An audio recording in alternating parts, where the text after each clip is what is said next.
ដំបងបណ្ដោចិត្តអើយខ្ញុំសូមលាហើយលាទាំងអាឡ័យតាំងពីរូបខ្ញុំបានឃ្លាតទៅឆ្ងា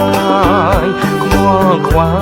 យនឹកស្ដាយពុំមានពេលហើយអរបាត់ដំបងកងកម្មវាសនាដែលខ្ញុំប្រាថ្នាគ្មានពេលទំនេរបើសិនជាគូខ្ញុំពីបំពេ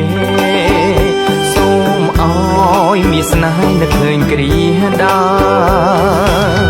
កូនឡងយូរឆ្នាំចាំទេស្ងួនមានតែរូបអូនដែលជាដង្ហើចំពោះនលអងចិត្តបងសងខំខ្ញុំថាបានជាគូវាសនាអបបាត់ដំបងខ្ញុំពងយូរហើ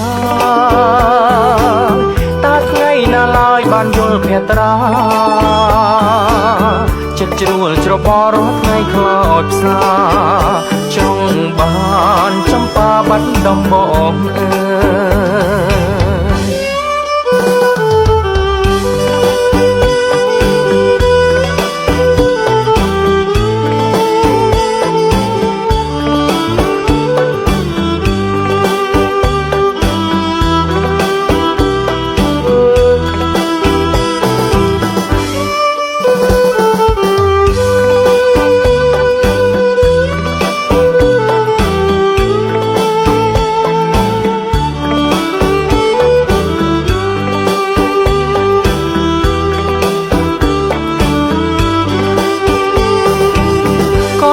យូរឆ្នាំចាំទេ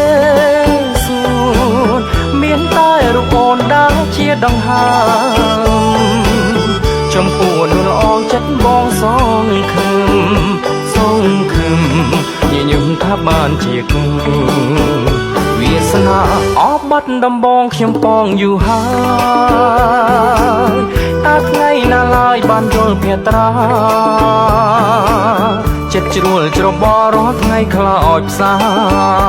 ចង់បានចំប៉ាបាត់ដំបងអើយចង់បា